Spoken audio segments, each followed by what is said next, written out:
Yeah, I hope that you hearing me. This is the future, all about cybersecurity. Talking about the hackers, I'm just trying to warn you. From the one and only legend, the Cyber Informer. Hey, yeah, this is the Cyber Reformer. This is the Cyber Reformer. Let's go. It's time for the Cybersecurity Business Connect and Protect Central Coast Q&A video. I am Michael Tremblett, the Cyber Informer, at cyber_informer on Twitter, and today we'll be talking about knowing if your business is under attack. It's all well and good to raise your shields, but do you know if you're under active attack? Having a security, information and event management system in place will help you detect cyber attacks and allow you to combat them as they are happening. In this video, I'll show you how. Let's go. What is a Security Information and Event Management, or SIEM, software? A Security Information and Event Management software monitors all event logs on designated computers and cloud products and brings them all together in an easy-to-read and search dashboard. How does it detect an attack? When an attack is happening, there are certain signatures or fingerprints hackers leave behind, and all of these start with logging. All Windows operating systems record everything that happens on a computer in something called an event log. We will have a look at the event log shortly. There are many different records that get added to the event logs, many of which have their own event ID. These IDs can be searched to work out a timeline of what happened to a computer. This is handy for troubleshooting, and it can be handy to determine if a hacker is on your network. A SIEM will look at specific event IDs to correlate the data and to trigger a notification should a certain event or a threshold of events be reached. These alerts will be actioned either by a SOC, Security Operations Center, or other person or business monitoring these alerts. What are some of the use cases for it? As we'll see in this demonstration, there are plenty of alerts that can be triggered. Things like someone accessing your Microsoft 365 account from outside Australia, a malware product that was caught but not actioned, internal employee trying to guess the admin password, and you can monitor for an ex-employee trying to access their account. So why should you use a SIEM? A SIEM product gives you visibility into your network and cloud services that you may not have even thought about, much less manually search for in the event logs. Even if you did search manually, would you even know which ones should raise alerts? That's what a SIEM helps you do.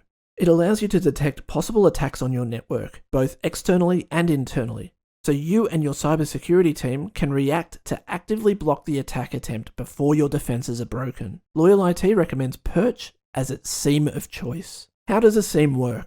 It works by constantly streaming the event logs to the Perch servers from internal servers and workstations, and from cloud products like Microsoft 365 and SentinelOne. This means there is a real-time copy of your event logs on the Perch servers. This is important because if the event logs are tampered with or cleared, the ones on the Perch server can be relied on to grab the appropriate information as it happens. We have a propeller hat zone. Let's have a look at Perch. Nothing too deep, but there may be some technical talk that warrants a propeller hat zone. This section is rated 1 propeller hat out of 5.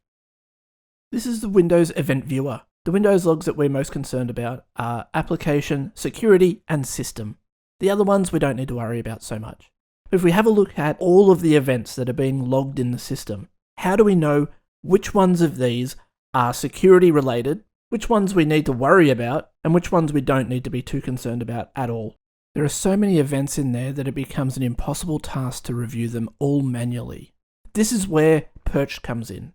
This is the main Perch dashboard. This shows you all of the current alerts logged by any of the services you have linked. Your workstations, your servers, and even cloud services like Microsoft 365. We'll have a look at the menu item, Perchibana, and within that we have the Discover option.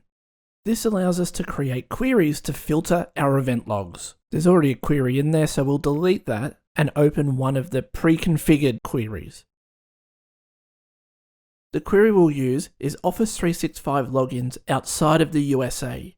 Now, considering we're in Australia, that should be many of them. We'll run the query and review the results. The query returns all of the selected events, and it also graphs them out nicely for us so we can see when it was most active. We can see on the Sunday there was a bit of activity at 9 AM.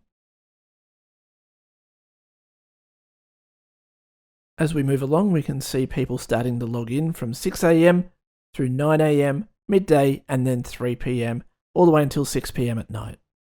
This looks like normal login activity considering our business hours. Scroll down and we can see all of the events. This gives us all of the raw data so we can dig into that further if we want. There are a couple of interesting logins here, something from the Netherlands. You can see it a couple of times in there, so that's something that we might want to dig into further. So instead of saying US, what we'll do is have a look and see all of the logins outside of Australia. We change the US to an AU and search again. This has returned a fair few entries.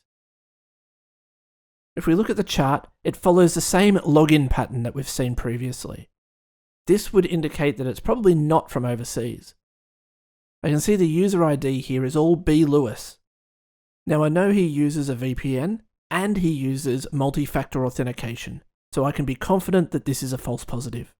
If you want to know more about VPNs, go back and watch the Q&A video, Do I Need a VPN?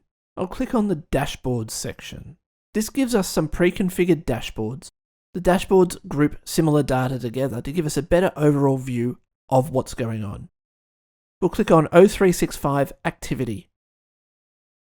Once the dashboard loads, it gives us plenty of visibility into what's happening in Office 365. The O365 log histogram shows when Office 365 is most active. The top client IP values shows us we're logging into Office 365 from many different locations. I would guess from this that people are working from home. If it was just the one IP address, then it's likely people are only logging in from the office. The Office 365 top country names shows us all of the countries in which Office 365 has been logged into for our tenant. Given the number of countries that have logged in, I would say that there is probably more than one user using a VPN to connect to our tenant. Top user key doesn't really give us much information that's very useful to us. Top user ID shows us the most logged in user. The not found is Skykick backups, and the weird code looking one, that is an anonymous link that has been shared with other users outside of the organization. To understand more about this one, go back and watch the video How to Share Data Securely on the Internet. Top operations tells us what's happening in Office 365. File previewed, file downloaded, searching, creating files, users logged in, updating files. It's all common day-to-day stuff. In the workload section, we can see SharePoint, OneDrive, and Exchange, which are the three main products we use in Microsoft 365. We'll move on to event notifications. We see the notification name. In other words, it's telling us what that notification does. Last triggered is when it was logged last, and the frequency is how often it checks for that event. The status indicates whether that notification is disabled or enabled. I've cloned the notification and made a slight change to how it works. And you can see that one is enabled. The next alert we have is disabled account login attempt. This will tell you whether one of your disabled accounts has had someone try to log into it. This could be an ex-employee trying to log back into their account, or it could be leaked credentials on the dark web where someone has tried logging into that account. Further investigation when you have that alert triggered is warranted. Perch also reports back to us on one of our security tools, Sentinel-1. We can see that there was a threat that was not mitigated, so we will want to follow that up. Note this alert, security logs cleared. If you think back to the modus operandi of the cyber attack video, one of the steps in a successful cyber attack is covering your tracks. Clearing the event log is part of that process. This clearing of the event log is worth monitoring because it could be a sign of a cyber attack and that a hacker is already in your network. Clicking on the arrow will take us to page 2 of the notification alerts. Here are some other alerts that are key. Windows software installation detected. This allows you to keep an eye on what your users are installing on your workstations. The last key event that we're monitoring for is user failed excessive number of failed logins. This means that there's been a large number of failed login attempts. This may mean that someone external, or more worryingly, internal, is trying to log into an administrative account or someone else's account, which may indicate that there is a password hacking attempt happening on your network. This alert warrants further investigation. It may be a piece of software that's misconfigured trying to log into an account that has the wrong password. That happens all the time. But don't take it lightly. If you get this alert, then you need to investigate. Let's have a look at the intelligence section. In there we'll find alerts. Once the alerts have been configured, we can now see which ones have been triggered. I'm interested in this login from outside of the AU. In other words, outside of Australia. Click on the alert to see more information. As suspected, there was more than one user connecting in via a VPN. The alert count shows that one user uses a VPN more than the other. I know this is a VPN because each of these users has multi-factor authentication turned on, which means it is impossible for someone else to log into these accounts without their prior consent. The other alert which is interesting is this anonymous link was used to access a file from your organization. This means that someone has set up an anonymous link in SharePoint or OneDrive and has shared it to someone else. We can now see which SharePoint locations have been shared and accessed. If there are some in there that you don't recognize, then you need to investigate. All of these are legitimate. When the alerts are being investigated, their status will be changed to one of the following: not reviewed, investigating, on hold, or escalated.